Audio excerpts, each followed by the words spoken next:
If you're ready to relax for a quiet, sedate half hour of TV, well, forget it.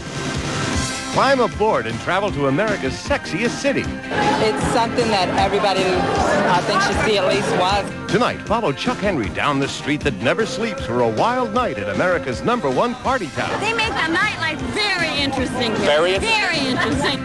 But why are the streets so crowded? We have over 600 reports from guests who have experienced things.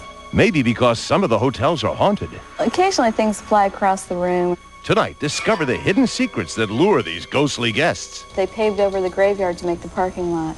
Also, find out what's cooking with the king of Cajun cookery. There's nothing else in the world more important than that plate of food. He's the real mouth of the South, Chef Paul Prudhomme. And this is a jazz funeral. The only party where the music gets hotter as the guest of honor gets colder. The drinks are exotic, the atmosphere is erotic, but things are not always what they seem. It's not every day you see a boy that looks like me. It's all tonight as we explore America's sexiest city, New Orleans. Hi, I'm Chuck Henry. It's been said that New Orleans is unpredictable, unconventional, and illogical. And that's why it's perfectly logical to begin the story of New Orleans at night. And nightfall brings everyone to Bourbon Street in the heart of New Orleans. They make the nightlife very interesting here. Very interesting, yes. Okay. Bourbon Street is a river of people, and it's known the world over for its dimly lit strip joints, souvenir shops, and jazz parlors. It's something that everybody, I think, should see at least once because it does exist. I mean, it's not every day you see a boy that looks like me. The most popular spot along this thoroughfare is Pat O'Brien's. The attraction here is not striptease dancers or jazz bands. It's the place where they invented this little drink called the Hurricane. You must serve a lot of drinks in here. How much a week? Per week, you're looking at maybe 12 to 15,000 hurricanes per week alone. Normally on a Mardi Gras, something like that, you look at maybe 10,000 people that walk through our door in one single day. Come on in, ladies and gentlemen. We got a great show inside for you. New Orleans is a place where the pursuit of pleasure is a full-time business. Now, this is one of the few places where they actually keep their clothes on while they dance.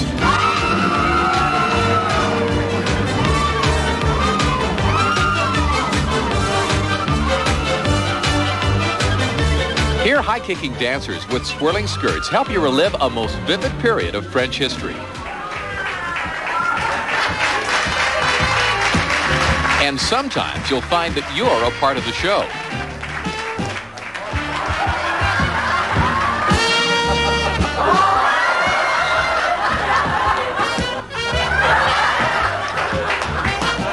This is yours.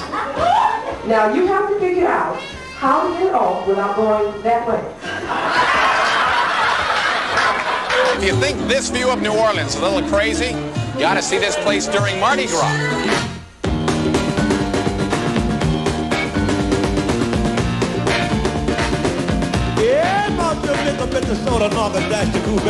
Mardi Gras is a zoo of crazy people. The biggest free party the city hosts happens once a year. Mardi Gras is over 12 hours of celebration and musical pageantry. Mardi Gras is the French word which means Fat Tuesday, which is the end of the carnival season. The carnival lasts some 40 days, and then it culminates on Mardi Gras. You fatten up on this one day if you're a Christian, because the church is going to ask you for the next 40 days to fast and abstain. So you have that one day to really get it all out. We have approximately 1.5 million people on the streets all at one time. And there's less crime and less violence on Mardi Gras than any other day of the year in the city of New Orleans, because everybody's busy having a good time. There is a mystical side to New Orleans, as evidenced by this authentic voodoo doll. Now, they tell me that if you use a white pin, stick it in a voodoo doll, that's actually for good luck. But if you use a black pin, and there's lots of them on this doll, that's bad luck. Want to know more about it? This is the place.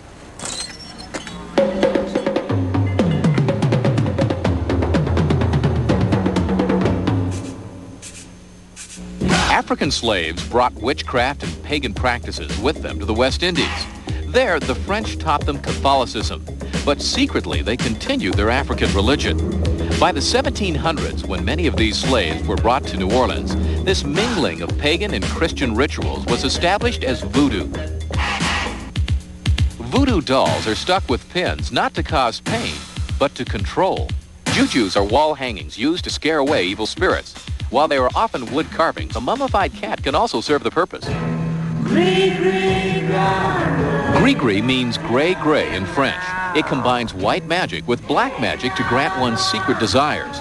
Herbs are combined in a gris-gris bag for many reasons, like love, gambling, or court cases, and finding a job.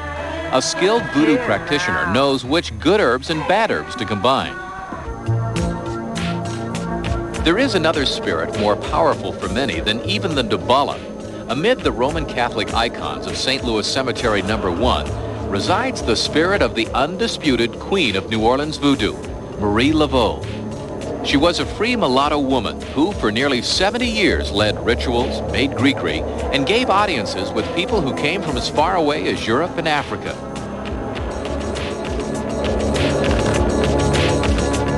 True believers still come here today, and they leave a little money like this, and then with a piece of red brick, they make an X, and the point of the X is to draw out the spirit.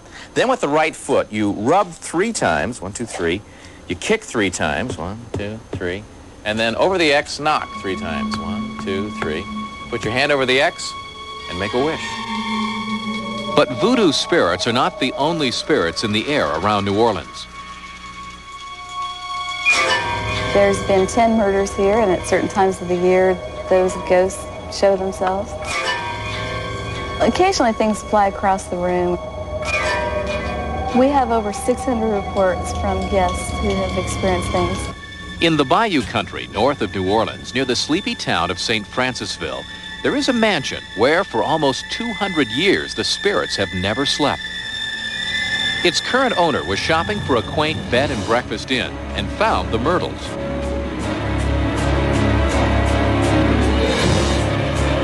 Frances Kermeen has since learned that when she bought this place, she took the deed to what many experts call the most haunted house in America. Why do you think these things are happening here? What's special about this house? There's lots of different reasons. One is because it sits on Indian burial ground.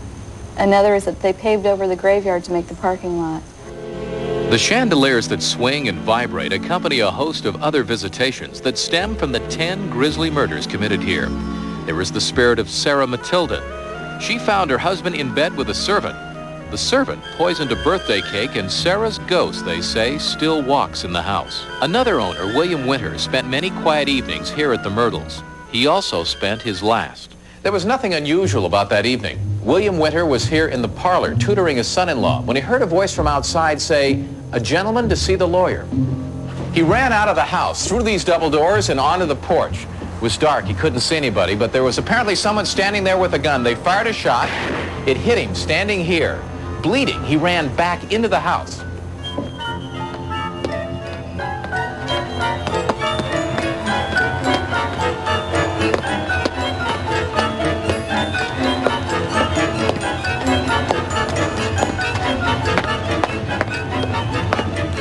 She met him here on the 17th step, where he died in her arms.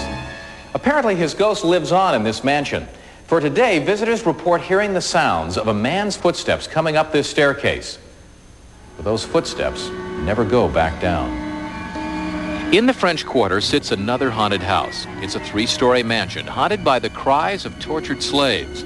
A well-known and respected woman, Madame Lalaurie, threw lavish parties here that were the talk of the town. The talk soon changed after firemen were called to fight a fire at the house and found slaves chained to the walls of a torture chamber in the attic. The sound and the noises are still there. The yell or the scream from the slaves when they were beaten. The sadistic cry, laughter of the woman who were given the beatings. But not all of New Orleans is haunted.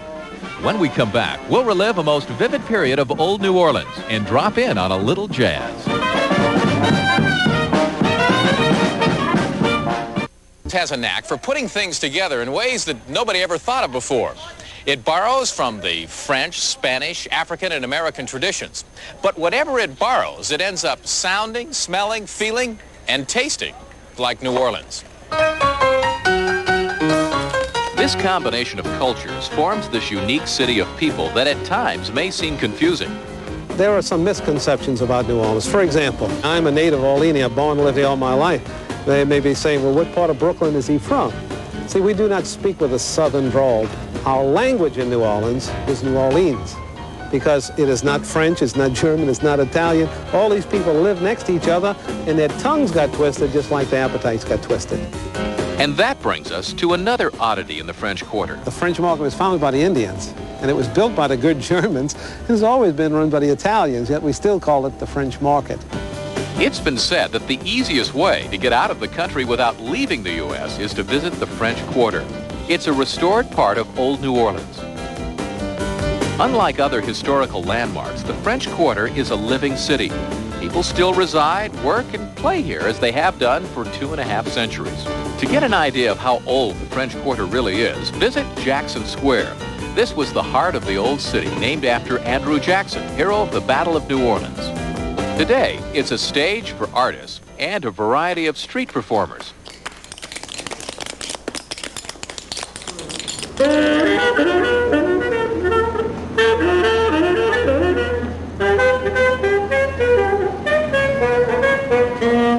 A 5-minute ride out of the French Quarter on the St. Charles Avenue streetcar takes you to the Garden District, where many Americans settled after the Louisiana Purchase. Here they built towering homes with colorful gardens as businesses along the riverbank flourished. Way down yonder in New Orleans, in the land of the dreaming sea. There's 24 offset wooden planks that are pushing us through the water.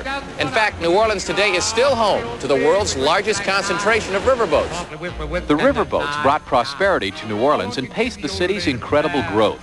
The Mississippi is still the lifeline of New Orleans, but the riverboats are now nostalgic excursion vessels and ferries.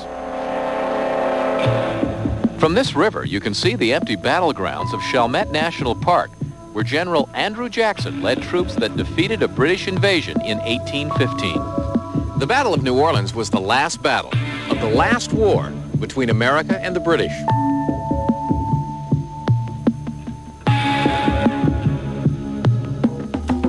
African slaves brought music and dance of West Africa to America. Their unique songs and drum beats soon made their way to all parts of New Orleans and was called jazz.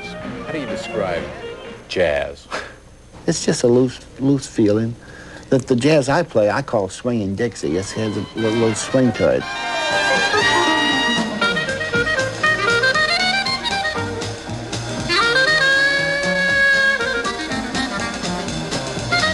This aging, tattered building with dirty windows and peeling paint is by far the best place to relive the golden age of jazz.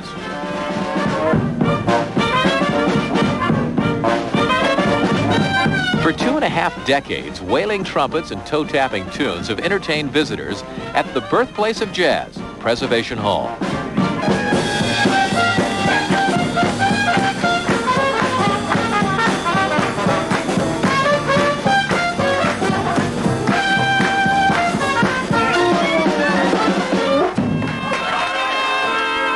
Musical funerals were brought to New Orleans by the Irish, but the musicians added jazz to help brighten their path to heaven.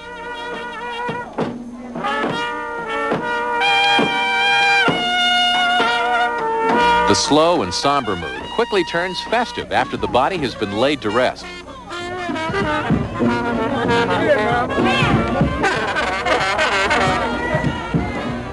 You may have noticed that all the tombs here are built above the ground. That's because New Orleans is actually below sea level, and there's a lot of water under there. For this reason, graves were put above the ground. The various styles of vaults at the cemeteries took on the appearance of mini cities. Tombs are bordered by neatly groomed paths. Some even have fences. This is Metairie Cemetery. It's New Orleans' most exclusive city of the dead, and it's got some prominent residents here. Tell me about some of the people who are buried in this cemetery. Well, Josie was the queen of the red light district. Whoa. At one time we had a very extensive district where by law the girls could live. They had some very beautiful mansions on Basin Street, and Josie Arlington owned the largest one.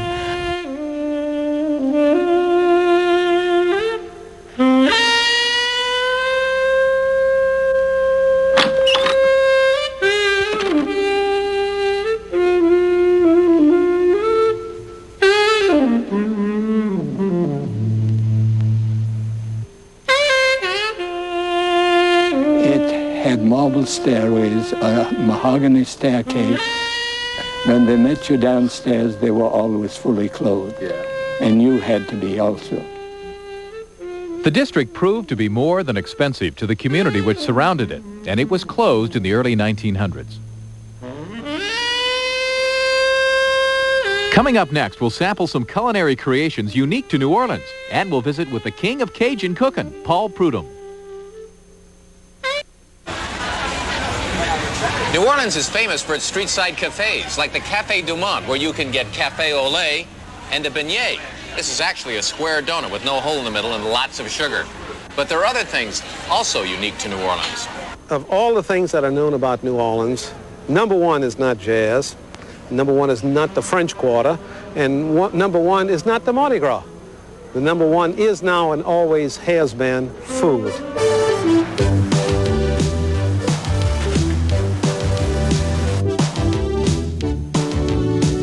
Country food, it's simple, wonderful tasting, incredibly memorable, charge in your mouth, make you happy, emotional food. Paul Prudhomme's French ancestors brought their style of cooking from Canada to Louisiana over 200 years ago. Now in the kitchen of his No Frills restaurant, Paul's staff carries out the mission of the guru of gumbo. Armed with pepper, garlic, and other spices to make your eyes water and your heart burn, they've started a revolution in the kitchen and revived Cajun. Well, I think we had a choice to make, and I think either the food was going to die off or it was going to grow. So I think that the popularity of it is good. The bad part about it is there's a lot of people do it badly. You know, and to the people that do it badly, you know, I mean, I say to them, hey, we'll get you, you know. A pirogue is a boat. This one's made of eggplant and filled with shrimp. Red beans and rice with sausage on the side is a Monday tradition down here. Jambalaya has tomatoes, rice, and anything else nearby. Here it is with a gumbo, a soup of everything not already in the jambalaya. And for dessert, Cajuns like bread pudding. But if you ask Paul for his absolute favorite, candy yams, dirty rice, potato salad, and roast pork. You put that all on a plate at one time, and I'll tell you, there's nothing else in the world more important than that plate of food. In New Orleans, there's no such thing as ordinary food. In fact, this is the only city where you can go in and order one of these, a po' boy. You find that nowhere else, and the way it came about is because of necessity. We had the Great Depression. Lots of people were unemployed, so they made a sandwich that big so that a poor boy could come in and buy it and feed his family. The popularity of the po' boy led to the creation of a second sandwich, the muffaletta. It's stacked high with a combination of meats and cheeses on an Italian loaf which easily feeds two. Another culinary creation was invented here at Antoine's. For 5 generations, they have created dishes known around the world. Excuse me for eating with my mouth full, but I've never tasted oysters Rockefeller like this. Well, those oysters are the oysters Rockefeller that were created here at this restaurant in 1889 by my great-grandfather, Jules Alciator. Oysters Rockefeller may be served all over the world, but there's only one restaurant where they're served using their original recipe, and that's right here at Antoine's. And because of their culinary contributions to the people of New Orleans, chefs in this town will always be regarded as celebrities.